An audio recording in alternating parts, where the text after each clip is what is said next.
So I come from a background. My parents are both educators, Okay. and they started a university-style K-12, more of a like first grade through 12 school system here in Dallas-Fort Worth. Okay.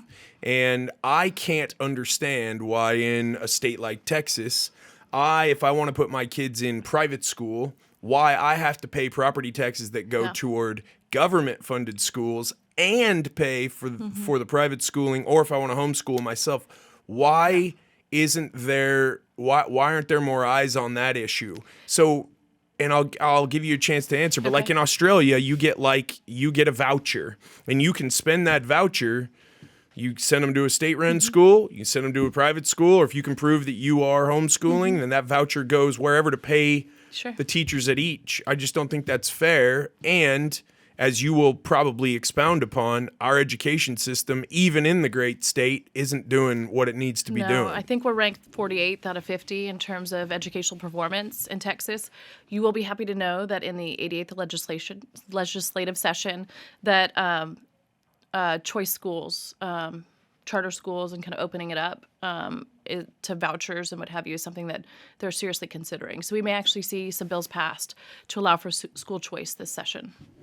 We get in Texas a lot of heat for we're on an independent energy grid. We all obviously had Alaska, 2 Februaries ago in Yep. like 2 weeks, and then our education system. The why are we 48th out of 50? That's mind-boggling in such a can-do state. And we'll talk about Yeah. what makes Texas special later, but that's just nuts. Well, Houston, I think, is the second largest school district in the country.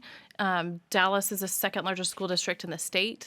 I think part of it is our school districts are just so large, right? How do you manage the infrastructure and being so top heavy with all of the, we're not focusing on the academics any longer. We're not focusing on the students and the parent-teacher relationships. We're focusing on the infrastructure, focusing on the red tape and just all of the resources that go into an administration piece, right, rather than the students. So I honestly think that if we broke up some of these school districts and made them smaller, that we would actually have a lot more success. What's a practical way to do that? You would just go into the Houston school district and the Dallas and just start splitting them up geographically? Look at what we do with our census, right?